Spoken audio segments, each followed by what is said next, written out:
Good afternoon, Sean. Good afternoon, Bern. A bit later than we planned, but It is a bit later, yes. Now, normally, politicians, in this case British politicians, going to visit Ukraine and getting their photos taken and wearing their smart suit and coming back trying to impress the British people, I wouldn't particularly be interested in. Probably you wouldn't either. On this occasion, a couple of interesting things actually happened, didn't they? So Grant Shapps, UK Defence Secretary, and the Chief of Defence, Tony Radakin, actually went to Ukraine, and they got wind that Putin had worked out where they were going to be, and things changed. in a way, it's not a surprising story. But yes, the two of them a couple of weeks back had planned a visit in. They were traveling from train from Poland into Kyiv. Then they decided to go to visit Odessa, which had recently come under attack. But they heard that the intelligence suggested Kremlin knew that they were going, and all of a sudden there was a And interestingly, Grant Shapps immediately was angry that he was being targeted or potentially being targeted by the Russians. And he went, "Are you really surprised? The West is providing a whole load of weapons support, as is the UK. That, to my money, would make him a completely legitimate target." But I think what was fascinating behind the scenes is actually, why was CDS there? Why was the Chief of the Defence Staff, Admiral Radakin, going in there? Because it's long been reported that the West has been trying to help Ukraine with not just providing weapons, but also telling them how to fight, the tactics of how to use these high-tech weapons that the West is providing, which sounds a bit arrogant. Why would you tell the Ukrainians how to fight? But behind that, high-tech weapons were brought in specifically because you fight differently with them. Things like bullets and shells, it's an attritional battle. You line up against each other. I'm a bigger army than you. We slug it out in the battlefield. That's not how the West chooses to fight. It wants to use these high-tech weapons, and you use them in a different way. So, yeah, I'll say, I think the UK call it doctrine. Yeah, so the policies exactly. they have already Yeah. worked out over many, many years have a particular way of deploying not just the weapon, but how it sits in the general context of the objectives they've got. So the idea is that they sort of bolster up the education for Zelensky. Yeah, and I think there's always been... Remember when the fights for Bakhmut and the fights for Avdiivka, there was a lot of conversation. The Americans particularly, probably the Brits as well, were advising Ukraine not to get dragged into a war of attrition. That's not the way to fight. Use these weapons smarter. Now, clearly, I think there's a lot of brainstorming that goes on, a lot of ideas exchanged. Ultimately, it's up to the Ukrainians to decide how to do this. What I think was fascinating about this particular visit, though, which didn't really hit the news, there are a couple of reports about it, was suggestions that at a grand strategy level, rather than the tactics, strategy level, was a discussion with Ukraine about how to fight Russia strategically. Okay. Now, what do I mean by that? Well, can I? Shoot. So this sounds like it's going to be quite big. So can we just hold it and just reverse a bit? Because there's something else to just pick up. Then I want to listen to what you're about to say. So when you were just saying, so Putin got wind of where they were going to be, my mind went, not that I wasn't listening to you, Sean, of course I was, my mind went to, so what was actually going on? Putin's on the phone to somebody going, hey, guess what? Grant Shapps from the UK is going to be in Odessa or somewhere. Let's go get him. Now, that's fine, because that's what you kind of thing you'd expect to have. What's interesting about this is the UK have intercepted some sort of comms in the middle of Russia and picked it up. That is interesting. Yeah, and I think there's been a couple of news reports around this sort of story. There was a talk about remember, was it the German Air Force seniors that their comms were intercepted, talking about the Taurus missile. Now this one. And to be brutally honest, a lot of what happens with intercepts is not talked about because you don't want to betray how you've got that information. And I wouldn't be at all surprised if one of the reasons that we haven't heard about this for a couple of weeks and it's only been breaking recently is the very nature of how we knew. Yeah. But it shouldn't be a surprise to any of our viewers that, both Russia and the UK, and indeed China and America, have spies everywhere. There's listening, there's watching, there's intercepts going on everywhere. That's how the intelligence folk do their business. Well, now he knows. He'll probably be using pigeon post next. Well, yeah. I mean, I think what's fascinating, it's a bit like was it the Enigma machine in the Second World War? Once we'd cracked it, the challenge then is: do you actually operate on everything that you now? Because you now show that you must have broken the code. Therefore, they now put something else in place. And part of the value for Enigma was, actually, we're going to have to let some of the German plans come to pass. And people die. Yeah. Because we want to preserve that secret. Yeah. And in a way, sometimes you don't necessarily act on all the information you've got because you don't want to betray how you know about that stuff. So Grant Shapps got lucky then, really? Well, I think there's also, in context, there was another visit a few days earlier, and I think Zelensky had missed by about a block a missile strike, which had unsettled Zelensky. So, and that was around the Odessa region as well. So, like all these things, we hear one part of the story. I suspect there is a richer part of the story here, that Zelensky probably is quite a prime target for. I would think so. For Putin, I suspect. Right. Okay. So now we get the big interesting strategic injection from the UK to. Yeah, because it wasn't widely reported, but there were reports coming out about the UK starting to influence their strategy.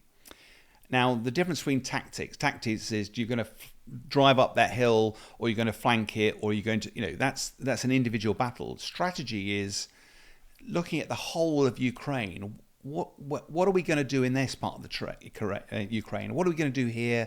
So up till now, with the Donbass, it's largely been defensive. The front line around Zaporizhzhia go on the offense, and around the Dnieper River, see what we can do. I'm being flippant for effect. It sounds like, though, given the shortage of weapons, given Russia is on the front foot in the Donbass, what's fascinating, it appears that the Brits were turning around to the Russians and saying, you should actually just defend, give ground if you have to in the Donbass, let the Russians lose loads and loads of people, focus your offense on Crimea. Now, when I heard that, I went, hang on a minute, for the last 2 years, we've been commentating that Crimea is a fortress. Even the Second World War, huge number of troops tried to take it, almost impossible to do. So why would you try? But then you have this sort of light bulb moment of sort of saying, yeah, but at the moment, why would Russia stop? At the moment it stops fighting, the West will pile in, provide security for Ukraine and help start to rebuild it. It'd be really difficult to restart again. So there's a question about why wouldn't Russia just keep pushing on? If, however, you could threaten Crimea, and it's the port of Sevastopol that's the crown jewels for Russia. They've fought hundreds of years ago and lost hundreds of thousands of lives to secure Crimea. They will not want to lose that. Where's the Russian Black Sea Fleet at the moment? Right at the back. It's been pushed away by the Ukrainians. All of a sudden now, Crimea is a bit more vulnerable, not to an onslaught by 100,000 Ukrainian troops, but for asymmetric attacks, those drone attacks, odd amphibious attacks, doing odd attacks here, there and everywhere, cutting off the lines of communication, maybe cutting off the bridge that links. You could just see now that you could do actually getting worried. Really do a clever campaign. And if you were to be effective, you don't have to take Crimea. You have to demonstrate that you might be able to. And I'm not saying that would stop the war, but it might just be enough that once Russia has finished doing what it needs to do in Donbass, that it would go, actually, I need to stop now, because if I don't stop now, there's a grave risk that I lose the crown jewels here. Yeah, which wouldn't look good back home either. Not at all. Not at all. Zelensky's been waving a flag around, so I'm going to get 1 million drones. They're cheap. I mean, £50,000 a pop. Are going to get cheaper and more effective. He's already demonstrated he can do not just become an irritant, but actually do serious damage. You throw enough your favourite saying. Quantity is enough of them. Well, schwack is one. Quantity is quality, which is the serious one, which is throw enough at a target and they just cannot defeat you. So it is, it's credible. It is credible. And the other thing that's, I think, interesting is that so the West is undoubtedly supporting Zelensky in a number of ways. Part of that is that the borders of Ukraine, the airspace is bristling with Western assets that are watching, looking. I have no doubt that Western satellites are also looking down and providing intelligence. There will be a lot of intelligence that could be provided around Crimea. This is definitely one to watch, isn't it? Because it feels a bit like an end game. And if you couple it with the fact that the money, I said the money last week, you said, well, it's not so much the money, it's the weapons, probably both. Germany hasn't sent its missiles yet. America's still arguing. The arguments will go on probably till the election in November, maybe to inauguration in January. Maybe the West are beginning to say, actually, it's going to be very difficult in the near term, 12 months, to continue with all the support you need. So we need to create an end game. Maybe this is it. Yeah, and I think that's probably what the conversation is around. It's around part of military strategy is generally looking at what's your enemy's, they call it centre of gravity. It's the one thing the enemy does not want to lose. And I think what's interesting, if this story is true, the one thing that Russia will not want to lose is Crimea. Yeah. And even though it's a hard ask to get Crimea to take Crimea, as you say, with 1 million drones, with Western support, with asymmetric attack, I'd be worried if I was Putin. And a concerted effort could make life very, very difficult. And as you say, one to watch. Okay, so this appears to be, or has been, a British strategy to go and have this conversation with Zelensky. We don't know whether there was some conversations before with America. Not quite sure who you talk to at the moment because, it's all a bit messy. Or whether any conversations have gone on with the EU. But things nonetheless do look quite bleak for Zelensky in Ukraine. And possibly because of that, there appears to be a bit of revving up going on in Europe. Initially probably driven by Macron, who implied there were going to, boots on the ground, nothing's off the table. Now a few other people have, used the same words. I think he was challenged somehow, you might know, and he did actually double down on it. So this appears to be, slightly different in the sense that, we can actually do a lot more, win a lot more. Is that about, what you see happening? The point from my perspective is that you hear politicians sort of arguing with each other, but this is actually quite big. The very fact Macron said this, potential don't rule out boots on the ground, and then doubled down on it. And now we've had Ben Wallace, our former defence secretary, who I have to say was much admired in the MOD, has also said we shouldn't rule out having British troops on the ground. All of which now is a really interesting... Why have they said that? Because I've had people this week come up to me and say, surely that means if we were even considering doing that, surely that's the brink of World War III. Surely that is... And I think part of this reflects just how deep in trouble that Ukraine is at the moment. Despite all the political rhetoric of, yes, we've committed more money, yes, there's a few more rounds of ammunition, yes, there's a few more artillery shells.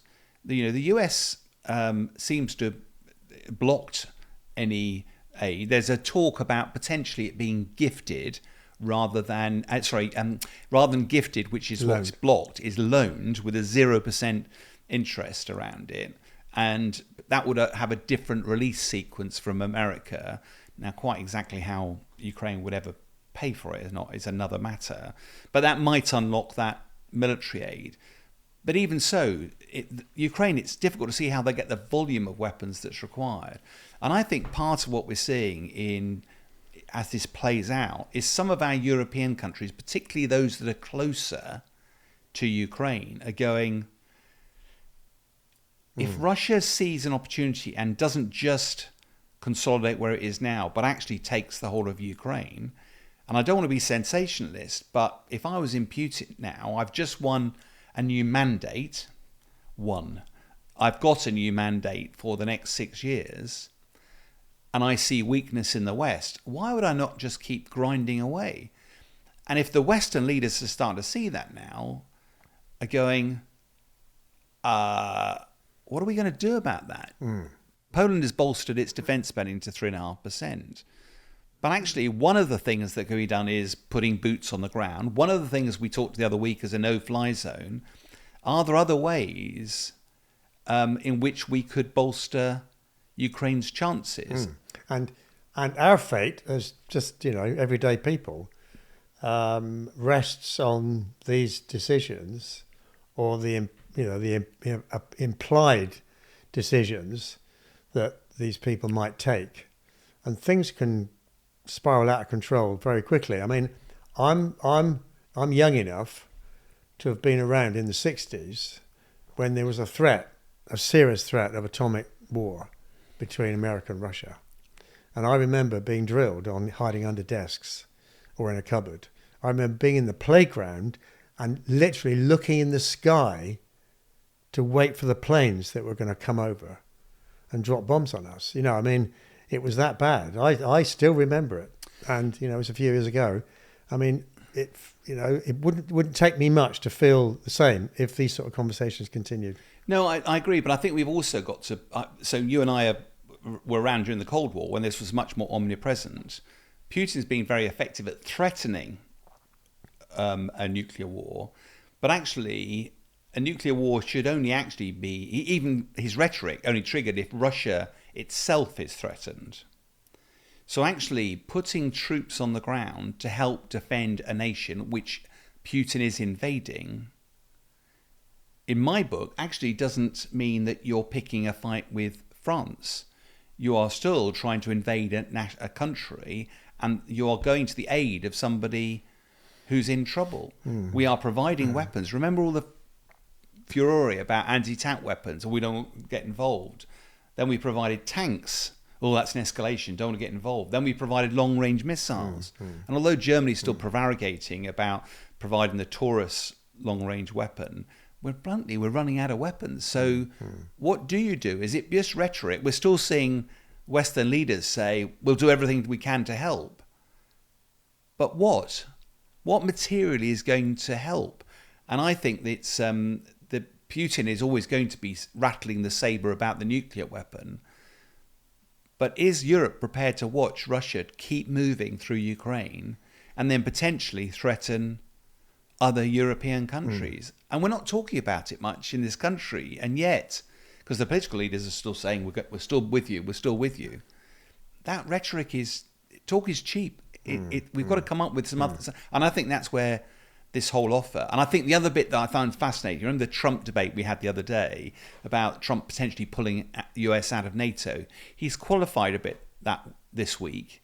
He said he wouldn't pull US out of NATO if the EU stepped up to their obligations. Now, what he was being clear about there was this 2% angle. What we're already seeing as a result of Russia pushing further is Europe going, actually, maybe we aren't going to get protected from America. Maybe we have to do something ourselves. Maybe we do have to bolster our defence spending. Maybe we do have to consider the unthinkable and find out other ways that we might be able to stop Russia coming in. Well, one thing you can guarantee about Donald Trump, he's very, very good at getting into tomorrow's headlines. So, as you know, I'm slightly cynical of some politicians. No. And that would be my first deduction from anything that is said. Obviously, it does sort of send the world into a bit of a frazzle when he says things like this. But in a way, again, it goes back to, I without getting into the politics of it, because sometimes the way he says these things is highly unhelpful. But he has been talking for some time that NATO has agreed 10 years ago, everybody will pay 2%. 11 out of the 32 countries do, the rest do not. That doesn't feel right. And if I was America paying 3.5%, and by far the biggest budget, I'd be going, hang on a minute, I shouldn't be the only person paying for defence, and particularly in Europe when this threat has emerged in Europe.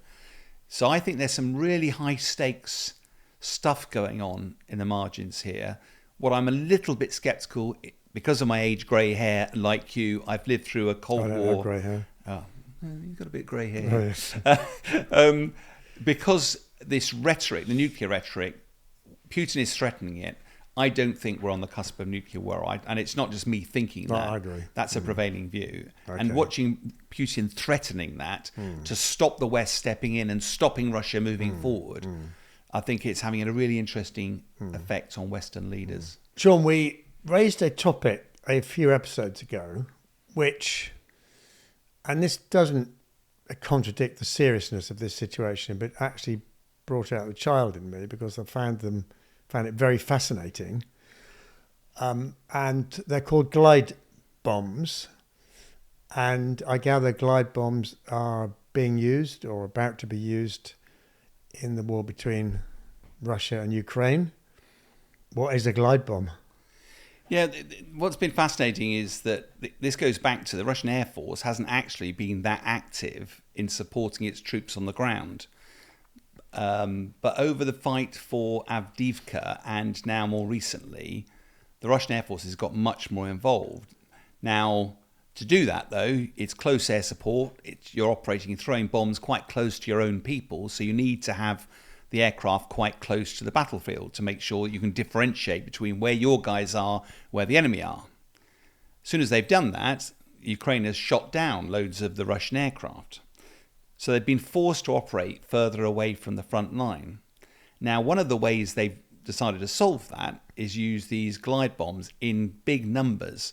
They're effectively using their classic 1960s 1,000-pound bombs, but sticking a little nose cone on the front of it, a wing section on the top, and a fin at the back. And these things, therefore, can now glide 50 kilometers as long as they're released from high enough. So it's falling, but it's flying and can go a long way. And therefore, with a guidance system on it, it means the Russian aircraft can be a lot further away, out of the range of the Ukrainian missile systems, and still deliver ordnance. So it's let go at high speed. So it's already got propulsion, although there's nothing left of propulsion in the bomb itself. So that's going at, I don't know what the speed is, but, pretty fast. Yeah. Okay. And it's fast and high. So if you launch them high as well, there's lots of potential energy and kinetic energy in the weapon. Part of the challenge is that when you normally deliver a weapon, you want it to go in fast.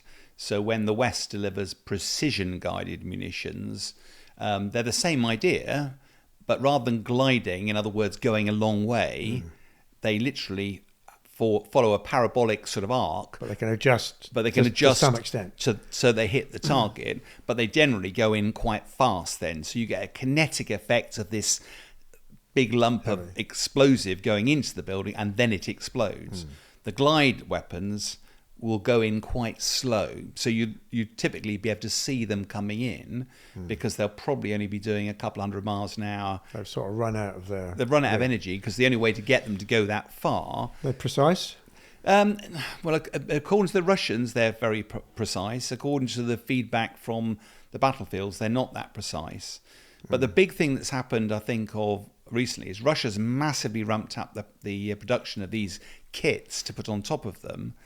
And by all accounts, they've been operating between, I think, 60 to 80 of these bombs each day at the height.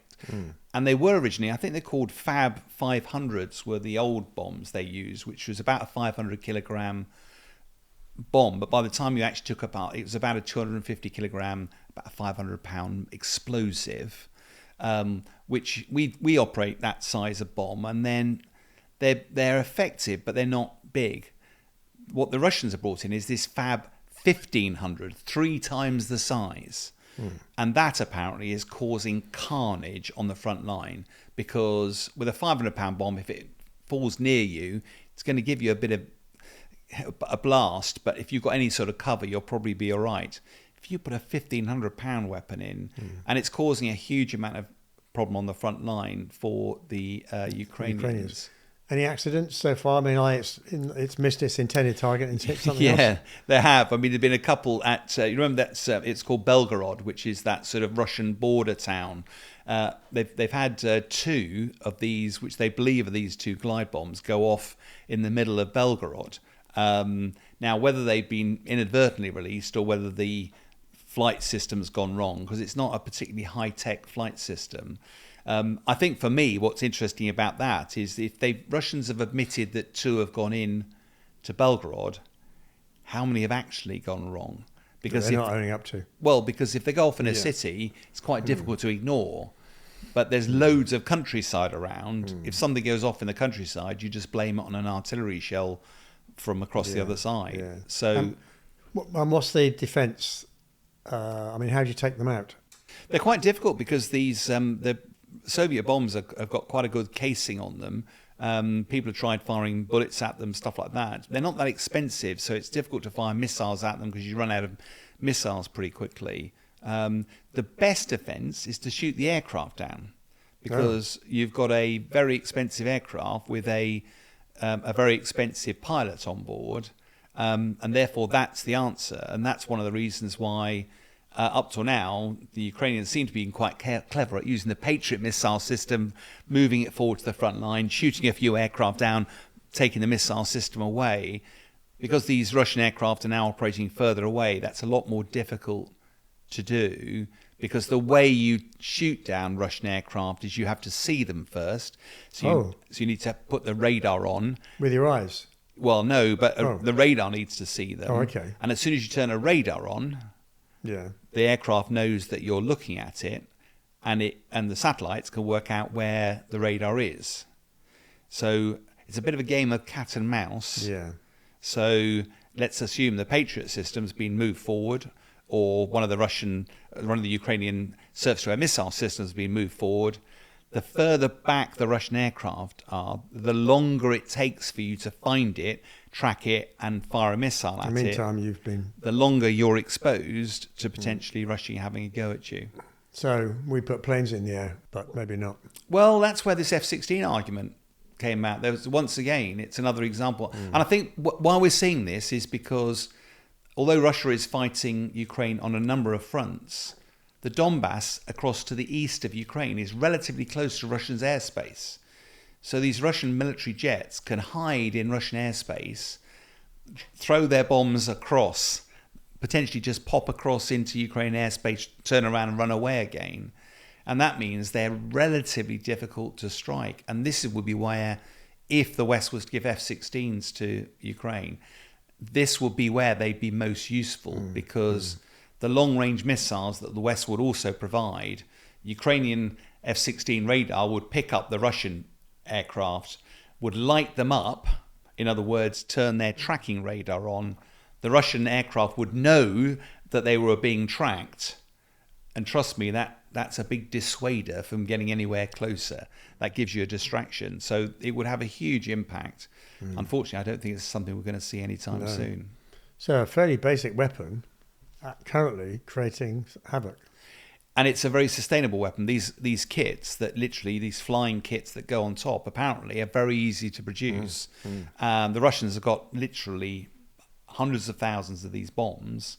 So it's a relatively quick one, and it's brutal on the ground. It may not be that discriminatory, but it's having a huge impact on the battle, and the West desperately needs to find out a way to help Ukraine tackle this. So turning our attention to the conflict and the war between Israel and Hamas and Gaza, we're on the verge of Israel going into Rafah. So this is a very small area. There's a lot of people there, people who've actually sought refuge from other parts of Gaza as well. It's very difficult to see how any assault on that area of serious nature wouldn't be a bloodbath. And yet you're maybe thinking, Sean, that we're seeing signs of, well, I was going to say victory over Hamas, but certainly an end to the conflict. Where do you think we are? Yeah, it's been an interesting week, I think, particularly because we've seen for the first time in 31 days President Biden's been talking to Netanyahu, made it really clear to him, if you go into Rafah, it's going to be a bloodbath. You're not to do it. Netanyahu's saying, we're going in. But if you wind the clock back now for a month ago, in fact, it's over a month ago, Netanyahu said, if the hostages aren't out by the 10th of March, we're going in at the start of Ramadan. Ramadan came and went, hasn't gone in. He also challenged his Israeli Defense Forces to come up with a plan for getting rid of the 1.3 million refugees that are in Rafah. No such plan has yet come about. That puts Netanyahu potentially in a position of weakness. Now, meanwhile, the humanitarian situation has been going out of control, and the West has been doing more and more airdrops. We've seen Lord Cameron, announcing proudly that the West has provided another massive aid to Gaza. When you actually look at how much it is, it's a tiny fraction of their daily need. But I'm not belittling it. It all helps. But there is a conversation about, is that aid actually helping the Gazan population, but potentially also helping Netanyahu? Yeah. Well, and we've got the Pier, the famous Joe Biden Pier, arriving somewhere at some time. And all this continued aid, looking at it through one lens, just legitimizes a continuance, or gives Israel further permission to say, well, that's all fine because that's coming in.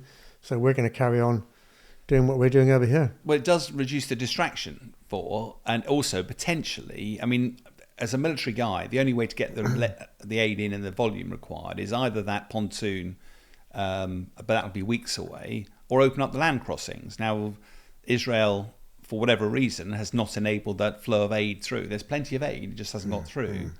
And there is a sense that this is a distraction. So why am I more positive that we're on the cusp of some form of deal? Well, part of it is because behind the scenes in Cairo, and Doha, there's still a number of negotiations going on. And even though Netanyahu said we're going to go into to Rafah, he also sent 2 people out to negotiate. And if you look at this from a step back from it all for a moment, Hamas has all but lost. It is no longer, it is a spent force. It knows that if Israel goes into Rafah, that will be the end of Hamas. The leadership are almost certainly looking to how can they go into exile, because whatever happens next, Hamas will no longer be a governing authority in Gaza. So there is a conversation that says those negotiations that are happening now, in which Hamas did offer to release all of the hostages. Yes, they said the Israeli forces had to leave, but they've also in the past talked about allowing these guys, the Hamas leadership, to go into exile. If you put all those ingredients together, the one thing that Netanyahu would not want to go into that negotiation would be in a position of weakness. And having threatened once to go into Rafah and not done it, that might have been seen as a position of weakness. So by reiterating his determination to go in, he keeps his foot on the throat of Hamas. But he's only got one shot left, I would say, based on what you've just said. No, exactly. And I'm not part of those negotiations. I may be entirely wrong. But it is interesting watching, if he does go into Rafah without getting rid of the 1.3 million hostages, there will be a bloodbath. And it's very difficult to see how he would avoid the war crimes accusations that would come with that. So the one variable, or the other variable, which, quite frankly, I don't hear too many people talking about, is Iran. Now, we've said before, there's high likelihood that actually this is a proxy war for Iran, and they're using organizations like Hamas to actually front their war based on their objectives in the Middle East, which might be very grand. And what have they managed to do? They've managed to isolate Israel internationally at the moment. A lot of money has been spent on war, depleting their military capability. Okay, from Iran's point of view, I don't think maybe they care about some of the other things. A lot of people in Gaza have died. Does Iran care? Maybe not. Hamas maybe get, in terms of physical numbers, get wiped out. Iran's got plenty of other terrorist organizations, fighting organizations, states or semi-states, willing to fight for them. So maybe Iran, despite what happens with some sort of settlement or whatever, maybe Iran is saying, I've achieved step one in my objective. Yeah, I don't think we'll ever know what the full landscape looks like. I must confess, after years of studying when I was in my military time, the more you studied, the more you realise you didn't know. I think most people subscribe to the view that the dark shadow of Iran is behind all of this. For me, you can't change the past. What you can do is change the future.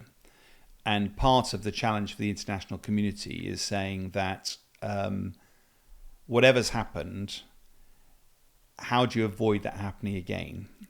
How do you avoid Iran sponsoring terrorism if that's what they were doing in Gaza?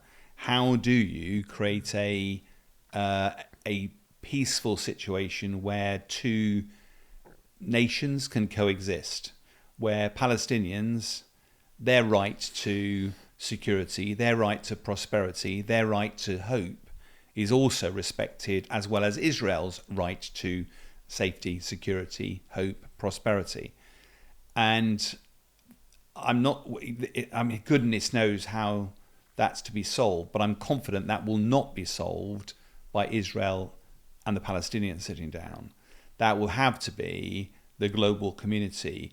And if that is polarized into a West versus Arab nations, I think that will be a fundamental failure. And therefore, it's trying to create rather than making Iran the bad guy, but it's making sure that influence can't be brought to bear in the same way in the future. Well, I think, and I'm pretty sure we're going to build on this over the coming weeks, I think what you've just touched upon, Sean, might just turn out to be one of the biggest factors in our total understanding as to what's going on, because it feels to me like the thing is boiling and this is really just one part of it. So I agree. And one of the things you and I have talked a bit about off camera here is that the danger of the media is we tend to focus on the symptoms. We see Hamas fighting, we see Israel responding. What is the disease that's causing that? Because if you don't understand what the disease is, how on earth can you solve it? You can put a sticky plaster over the symptoms, but if you don't deal with the disease, it will come back. And the worry here is that this situation with Hamas has bubbled up several times over history. This has been a catastrophic event, not only for Israel, but particularly for the Palestinians. And I don't think anybody can look at it and think that what is happening is right. It just doesn't feel right. And therefore, if we are collectively to avoid this happening again, it can't be a sticky plaster solution. It's got to be, and I think one of the things that we're never going to solve it, but I think as we've agreed, we're going to try and explore some of the facets of this to try to hold our politicians to account so they don't just wheel out a sticky plaster, claim success, move on, and we're sat here again in a decade's time talking about exactly the same thing.